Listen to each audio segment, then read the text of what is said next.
انہی حروف کو جب ایک شاعر استعمال کرتا ہے، چرواہوں کی میٹھی بانسری، غرض سب کچھ دھواں ہوگا. جو ٹیلنٹڈ بچے تھے وہ سارے آگے نکل گئے. اس کو سمجھتے ہوئے ان کے ساتھ آگے بڑھنا ہے. شاعری سنائے پہلے. سمجھ کچھ بھی نہ آئے کیوں ہوا، کیوں ہونے والا تھا، دھوئیں کو سوچنا ہوگا، دھوئیں کو دیکھنا ہوگا. پڑھائی کے لیے، مطالعے کے لیے وقت کب ملتا ہے؟ کوئی مسئلہ نہیں، کوئی ڈھول بجائے، کوئی کچھ کرے، میں پڑھ رہا ہوں تو میں پڑھ رہا ہوں. کون کون سے ڈرامے کی ٹی وی کے لیے لکھے؟ نیشنل اور انٹرنیشنل ایوارڈز بھی ملے. آتے آپ کی کالم نگاری کی طرف؟ ڈوب کر کے جب وہ پڑھاتا ہے بالکل کردار کی طرح تو وہ اثر کرتا ہے. آپ کے پاس ڈگریاں ہیں. اگر آپ یہ کہیں کہ پوزیشن لیتا رہا اور بڑا ہونہار تھا.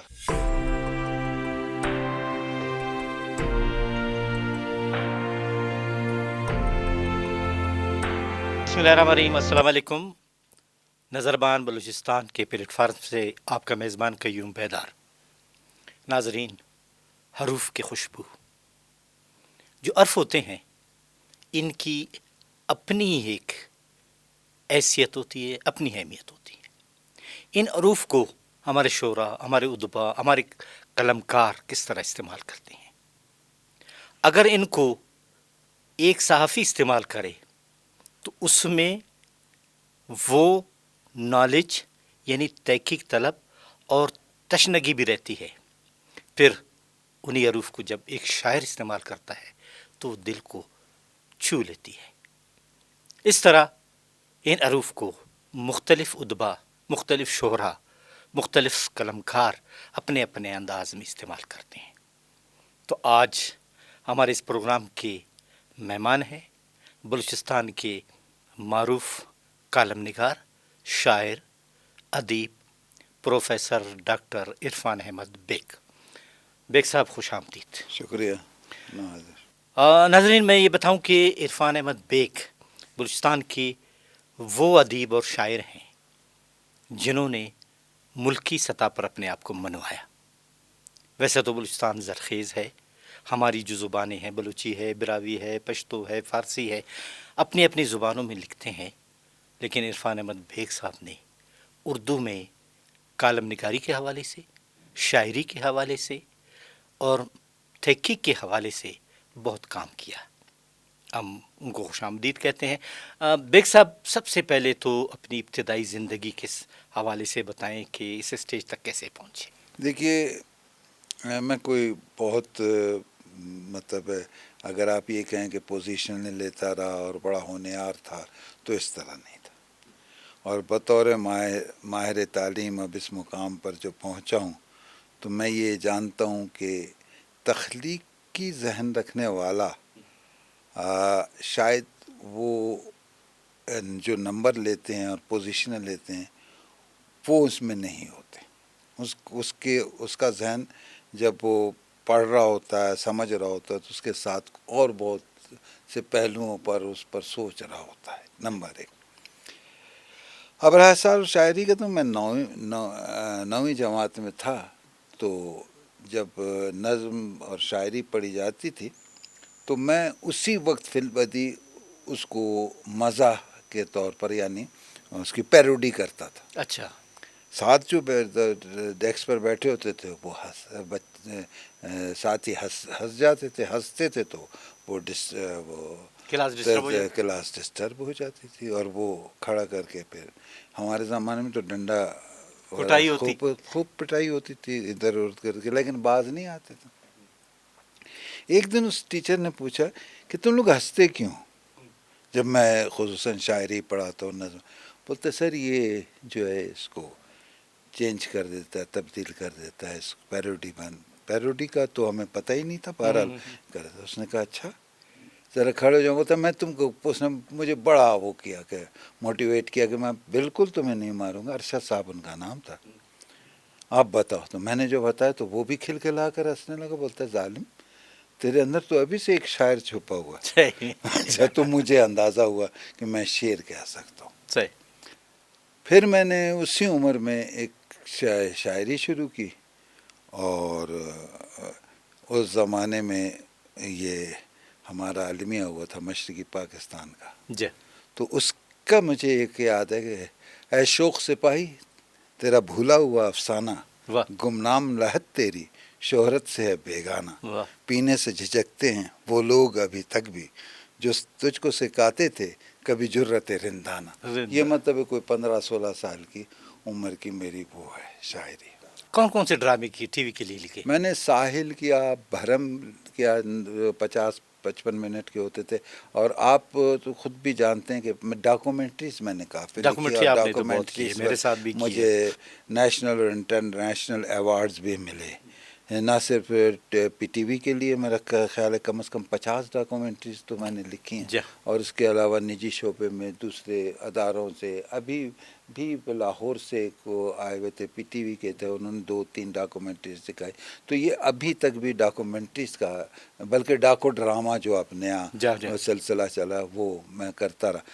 جہاں تعلیم کا تعلق ہے، میں کافی عرصے تک میٹرک ہی رہا. صحیح. کوئی اتنی پیسے بہت مل رہے تھے، ادھر سے بھی ادھر سے بھی. جے وی ٹیچر بھی تھا، نخرے بھی تھے، صحافت بھی کر رہے تھے، ادب بھی تھا، شاعری بھی تھی. تو ایک دن ایسی بحث ہو رہی تھی، وہ مقبول رانا صاحب کے ہمارے ایڈیٹر تھے، ان کے کمرے میں. تو ایک شخص، نام میں نہیں لوں گا، مجھ سے سینئر تھے، ادیب تھے. تو جب انہوں نے بحث کی تو مطالعہ بہت کرتا تھا میں، لائبریریوں میں جا کے ادھر ادھر. تو میں نے جب وہ کیا تو جب بہت سے ریفرنسز دلائل دیے تو بولتے تمہاری تعلیم کیا؟ میں نے کہا میٹر. تو اس نے کہا جاؤ پہلے کچھ پڑھ لکھ لو، پھر ہم جیسوں سے بات کرنا. بس وہ دل پہ لگی.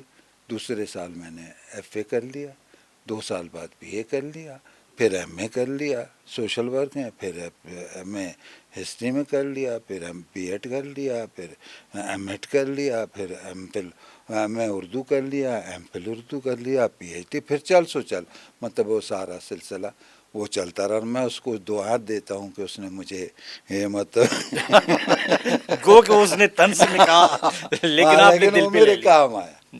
اچھا، میری ماں مجھے پہچانتی تھی، میرے والد اور والدہ دونوں بہت پڑھے لکھے تھے. ایک ہم دیکھ رہے ہیں کہ اس زمانے میں، جیسے میرے اور آپ کے زمانے میں، ہم نے میٹرک کیا، اس کے بعد راستے کھلے ہوئے تھے، ایف اے کیا، بی اے کی، ایم اے کیا، اور جو ٹیلنٹڈ بچے تھے وہ سارے آگے نکل گئے، 20 گریڈ سے بھی آگے چلے گئے. آج بی ایس کا سلسلہ شروع کر دیا جس میں آپ پابند ہیں کہ آپ نے داخلہ لینا ہے، آپ نے سیمسٹر سسٹم ہے، ٹھیک ہے نا. وہ سلسلے بند ہو گئے. کیا ان سے وہ جو آج کے ٹیلنٹڈ بچے ہیں وہ متاثر نہیں؟ دیکھیے، تعلیم کے تقاضے بدلتے ہیں. میں یہ جو نیا سیٹ اپ ہے وہ ہے ہائر سیکنڈری اسکول کا. یعنی اب انگریز کے زمانے میں بھی تھا، یہ پھر چینج ہو گیا. پھر ہم یعنی اسکول کی سطح پر 12 جماعت کی تعلیم ہوگی. ٹھیک ہے. یعنی جو ہم ایف ایس سی کرتے ہیں یا انٹرمیڈیٹ ایف کرتے ہیں، میں 9th 10th اور 11ویں 12ویں جو ہے وہ اس کے بعد جب آپ کالج میں آئیں گے تو بی ایس ہوگا 4 سال کا.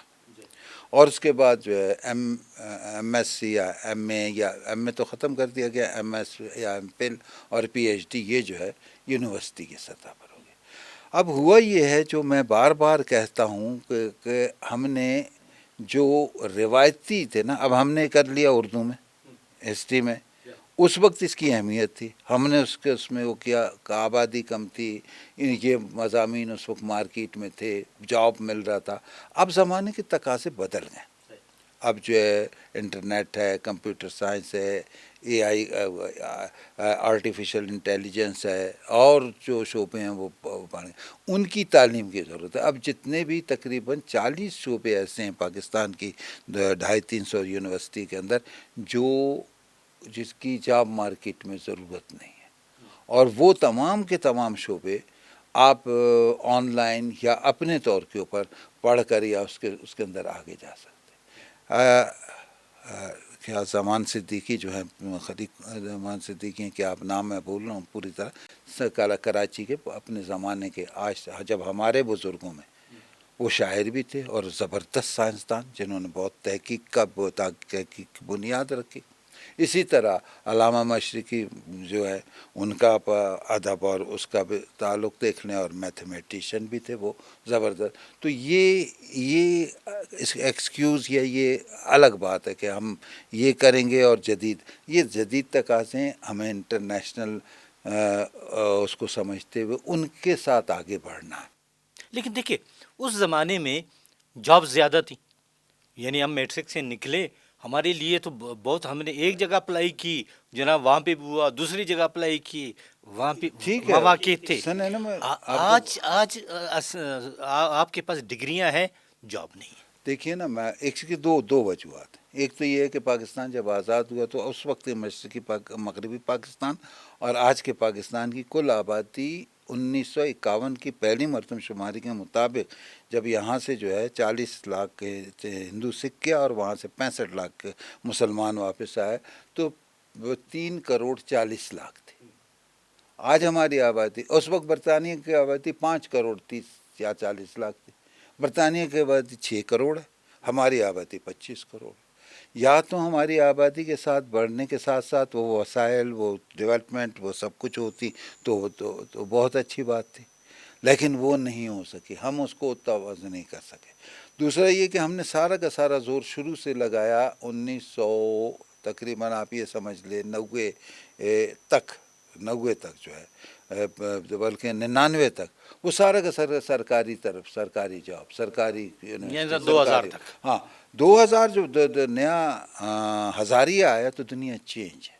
اب دنیا کو جو ہے وہ نئے افق ہیں، اس میں پرائیویٹائزیشن، یہ چیزیں، WTO جب آیا، 21ویں صدی آ گئی. ہاں جب جو WTO آیا اور یہ کیا اس کا نام ہے، اوپن اکانومی کی انٹرنیشنل بات ہونے لگی، نیو ورلڈ آرڈر آ گیا، اور یہ تمام چیزیں جو تھی اس نے الگ کھو دیا. پھر یعنی حالیہ 21ویں صدی کے جی تقاضے. نہیں اس کے بعد آپ دیکھیے نا، یہ جو کرونا آیا، کرونا کا ایسا افیکٹ آیا کہ اس نے آن لائن اور یہ وہ جو شروع کیا، اس نے سارے کے سارے سسٹم کو ختم کر دیا. اب جب کالج اور یونیورسٹیز نے آن لائن وہ کیا تو لوگوں نے کہا یار یہ تو زیادہ اچھا. اب بجائے کہ سیمینار کریں اسلام آباد میں بلائے لوگوں کو. آرٹیفیشل انٹیلیجنس آ گیا. اب آپ یہ دیکھیے کہ ایک آدمی کو بہت سے شعبوں میں ضرورت نہیں ہے، یہاں تک کہ فزکس، کیمسٹری اور اس کے جو پرابلمس ہیں یا سوالات ہیں، یا وہ بچہ بیٹھ کر کے اپنے طور پر کرتا ہے، کہیں اس کا وہ آتا ہے، وہ اس کی مدد لیتا ہے، ٹھیک ہو جاتا ہے. تو یہ چیزیں الگ ہیں. یہ بحث لمبی چلی جائے گی، کیونکہ ہم نے بہرحال کچھ بھی ہو جائے اگر آگے بڑھنا ہے تو انٹرنیشنل چیلنجز کو اپنانا ہے اور اس کے مطابق آگے بڑھنا. بیگ صاحب، یہ لمبی بحث ہو جائے گی. آتے ہیں آپ کی کالم نگاری کی طرف. اور ماشاء اللہ روزنامہ جنگ میں، روزنامہ مشرق میں، ایکسپریس میں اور بہت سے اخبارات میں آپ کے کالم آج کل اب بھی مشرق شائع میں، ہوئے. آج کل مشرق میں، کل پرسوں بھی مشرق میں. مشرق میں چل جی. رہی. تو یہ کالم نگاری کا سلسلہ کیسے شروع کیا، اور پھر آپ کو کیسے؟ اس لیے کہ کالم کے لیے تو ٹائم چاہیے، تحقیق جب تک کہ آپ تحقیق نہیں کریں گے، پڑھیں گے نہیں، اس چیز سے جڑیں گے نہیں، کالم تو دیکھیے سرسری ہوگا. ایک چیز ہوتی ہے، نئے لکھنے والوں کو ایک پیغام دیتا ہوں کہ جب سال شروع ہوتا ہے، آج تقریباً 48 سال ہو گئے، میں ایک ڈائری لیتا ہوں، خاصی موٹی ڈائری لیتا ہوں، اور روز جو اخبار پڑھتا ہوں اس کی اہم چیزوں کو نوٹ کر لیتا ہوں اپنی ڈائری میں. اپنی ڈائری. واقعات ہیں، نیشنل ہیں، انٹرنیشنل ہیں، اس کا سیاق و سباق چھوٹا مختصر سا، اب وہ میرے ذہن میں بھی رہتا ہے اور میرے پاس محفوظ بھی ڈائری میں رہتا ہے. محفوظ ہے. ٹھیک ہے. اب میرے پاس جو نالج ہے وہ اپ ٹو ڈیٹ ہے. اسی طرح اعداد و شمار اب تو خیر بڑا آسان ہو گیا، نیٹ سے آپ لے لیتے ہیں. اس زمانے جب ہم مینول کام کرتے تھے تو بڑا مشکل ہوتا. تو اب جب کوئی چیز میرے سامنے آتی ہے تو کالم کے مختلف ڈائمنشن ہیں. مطلب آج کی یہ ہماری بات چیت ہو رہی ہے، اس میں سے ہی ایک چیز نکل آتی ہے، جیسے آپ نے ابھی ایجوکیشن کی بات کی تھی، ہم اس کے اوپر ایک کالم لکھ دیں گے. کالم ایک نشست میں ہو جاتا ہے. ٹھیک. اگر آپ کے پاس نالج ہے اور آپ کے پاس گرفت ہے، آپ کے پاس برجستہ موضوعات کے ساتھ اشعار وہ کرتے ہیں، کوٹیشن آ جاتی ہیں، اعداد و شمار، تو آپ کے لیے بہت اچھا اور بڑا مفید رہتا ہے. ایک نشست میں وہ آدمی پڑھ لیتا ہے. تو یہ میں لکھتا رہا اور مختلف حوالوں سے لکھا رہا. قلم زباں تمہاری قلم ہمارا، اور یہ وہ آج کل جو ہے میرا وہ مختار مسعود کی کتاب تھی آواز دوست، بڑی اچھی کتاب. تو اسی عنوان سے میں نے کالم شروع کیا، آواز دوست. تو وہ ابھی مشرق میں لکھ رہا ہوں. باقی ریسرچ آرٹیکل وغیرہ جو ہے وہ پہلے میں نے جنگ میں کوئی 18-19 سال لکھے، جنگ میں کالم بھی لکھے، اور پھر اس کے بعد اس میں کیا اس کا نام ہے ایکسپریس میں میرے ابھی یہ جو پچھلا یہ جو اتوار گزرا ہے اس میں بھی میرا ریسرچ آرٹیکل تھا. پڑھائی کے لیے، مطالعے کے لیے وقت کب ملتا ہے آپ کو؟ مطالعے کے لیے وقت جو ہے ایسا ہے کہ اب چیزیں بڑی آسان ہو گئی. مطلب میں جدت کو اپنانے والا آدمی ہوں. میں یہ جو کتابیں ہیں نا، لوگ کہتے ہیں جی اب کتاب سے دوری ہے یہ وہ. اب جو آپ ای پیپر جو ہے یا ای بک جو ہے اس پر آ گیا. اور اس پہ بہترین میرے لیے جو گزارش ہے وہ آپ ٹیب لے لیں اور ٹیب پر آپ ڈاؤن لوڈ کر، آپ کے پاس اپنی لائبریری ہوگی. جو بک آپ کو پسند ہے جو ہے آپ نے ڈاؤن لوڈ کی اور پڑھنا شروع کر دیا. تو اس میں میرے لیے اچھا دوسری چیز یہ کہ میں نے اپنی ہیبٹس بنائی. مطلب لوگوں کے پاس ایکسکیوز ہوتے ہیں، ذرا شور ہو رہا ہے جی ہم نہیں لکھ سکتے، ذرا شور ہو رہا ہے ہم نہیں پڑھ سکتے.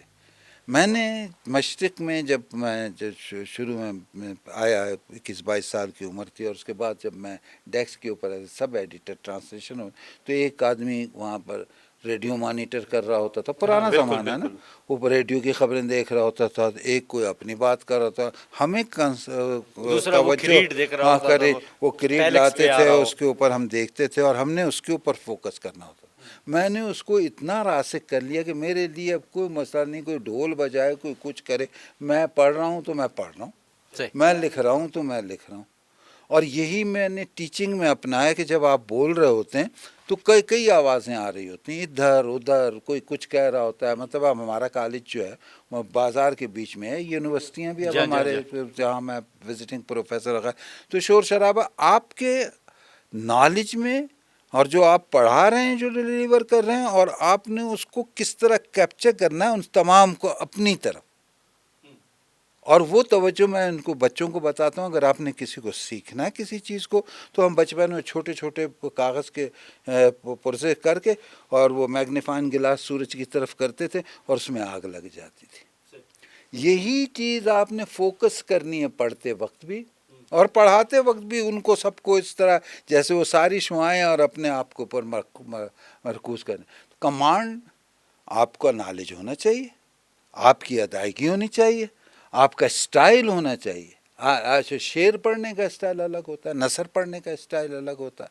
اور ایک اچھا ٹیچر ایک بالکل جب وہ سبجیکٹ کے حساب سے بالکل اس میں ڈوب کر کے جب وہ پڑھاتا ہے بالکل کردار کی طرح تو وہ اثر کرتا ہے. شاعری سنائے پہلے. اچھا جی شاعری آپ پہلے شاعری پہ آتے ہیں اور ماشاءاللہ آپ کی مزاحیہ شاعری بھی ہاں بہت بس مقبول وہ ہے. دوستوں کی پسند ہے. دھوئیں کو سوچنا ہوگا، دھوئیں کو دیکھنا ہوگا، دھواں لمحے کی تصویر کا صدرنگ مانی ہے، دھواں لہجہ کسی تاریخ کے گدلے زمانوں کا، مکانوں کارخانوں کا. دھوئیں کو سوچنا ہوگا، دھوئیں کو دیکھنا ہوگا. دھواں وہ بھی دھواں جو وصال و ہجر کو ہم رنگ کرنے کا، دلوں کو تنگ کرنے کا، تخیل دنگ کرنے کا. دھواں وہ بھی دھواں سگریٹ جلا کے رات بھر ایک یاد میں کچھ پھیپڑوں سے سانس کی لے میں دھمک دل کی سجا کر تصور آنکھ سے ہم رنگ کرنے کا، ہم آہنگ کرنے کا. پریشاں ہو کے کش پہ کش لگا کے سوچنا ہوگا، دھوئیں کو دیکھنا ہوگا، دھوئیں کو سوچنا ہوگا. دھواں وہ بھی دھواں جو 7 رنگوں کی مہکتی روشنی بن کر مہکتی آ گئی، بن کر خطا سے چتا تک کھیلتا، درد و علم سے بات کرتا، زیست سے عمر رواں سے آسمانوں تک بدن کو راخت کرتا، وقت کی سرحد کے اس پار جاتا اور واپس پھر نہیں آتا. دھوئیں کو سوچنا ہوگا، دھوئیں کو دیکھنا ہوگا. دھواں وہ بھی دھواں جو ہیروشیما، دھواں وہ بھی دھواں جو ہیروشیما اور ناگاساکی میں چمک خیرا کرے آنکھوں کی، اور پھر روشنی بینائی دونوں غرق ہو جائیں. سمجھ کچھ بھی نہ آئے کیا ہوا، کیا ہونے والا تھا. سمجھ کچھ بھی نہ آئے کیوں ہوا، کیوں ہونے والا تھا. دھوئیں کو سوچنا ہوگا، دھوئیں کو دیکھنا ہوگا. دھواں وہ بھی دھواں جو لاطینی امریکہ پہ پھیلا جا رہا ہے گہری دھند بن کر. جو دھواں وہ بھی دھواں جو ایشیا لاطینی امریکہ پہ پھیلا جا رہا ہے گہری دھند بن کر روشنی کو مارتا، آنکھوں کو جلساتا. تمدن نام رکھ کر بولتا تاریک لہجے میں، تمدن نام رکھ کر بولتا تاریک لہجے میں. کسی خونی زباں کے سارے وحشی لفظ لے کر نفرتیں لکھتا، محبت قتل کرتا، عشق کو برباد کرتا، رقص کرتا، نوچتا، جسموں کو بر اعظموں کو کھا رہا ہے. دھواں وہ بھی دھواں، دھوئیں کو سوچنا ہوگا، دھوئیں کو دیکھنا ہوگا. دھواں وہ بھی دھواں جو موت بن کر فضاؤں میں بھیانک راستوں سے تاریخ خلاؤں میں میری دنیا کی جانب آنے والا ہے. اگر اب یہ دھواں آیا تو پھر سب کچھ دھواں ہوگا. اگر اب یہ دھواں آیا تو پھر سب کچھ دھواں ہوگا، بدن لہجے، محبت، دوستی، چرواہوں کی میٹھی بانسری، غرض سب کچھ دھواں ہوگا، ذرا سب کچھ دھواں ہوگا، دھوئیں کو سوچنا ہوگا، دھوئیں کو دیکھنا ہوگا۔ بہت بہت شکریہ ڈاکٹر عرفان احمد بیگ۔ ناظرین، آپ نے ڈاکٹر عرفان احمد بیگ صاحب کی باتیں سنی، کیونکہ وہ ایک شاعر بھی ہیں، ادیب بھی ہیں، کالم نگار بھی ہیں، پروفیسر بھی ہے، تمغہ امتیاز بھی حاصل کیا ہے، اور بہت سے ایوارڈ اور اسناد ان کے پاس ہیں، اور وہ بلوچستان کے یعنی بلوچستان کے جو شعراء ہیں ان میں سر فہرست ہیں، اور جب بھی آل پاکستان مشاعرے ہوتے ہیں ملک کے مختلف حصوں میں ڈاکٹر صاحب کو دعوت دی جاتی ہے، اور ہماری اور خاص کر کوئٹہ کی خوش نصیبی ہے کہ اس طرح کے لوگ ہمارے پاس موجود ہیں، کیونکہ ہمارے اساتذہ میں ڈاکٹر صاحب کی اور ہمارے پروفیسر مجتبیٰ حسین، پروفیسر شمیم احمد صاحب، اور عین سلام صاحب، اور عطا شاد، اور سارے یہ شعراء اور ادبا، اور عابد شاہ عابد، نادر قمبرانی، اور میرے خیال میں انعام الحق کوثر، اور خلیل صدیقی، یہ سارے وہ اساتذہ تھے جنہوں نے بلوچستانی ادب کو پاکستان کے لیول پر بلکہ بین الاقوامی لیول پر لے گئے، اور ہم جیسے شاگرد آج کام پہ لگے ہوئے ہیں، اور عرفان احمد بیگ صاحب ان ہونہار شاگردوں میں سے ہیں کہ انہوں نے کوشش کی ہے کہ ان اساتذہ کی کمی کو پورا کریں۔ ہم ایک دفعہ پھر ان کا شکریہ ادا کرتے ہیں۔ ناظرین، اسی کے ساتھ ہی اپنے میزبان قیوم بیدار کو اجازت دیجیے۔ اللہ حافظ۔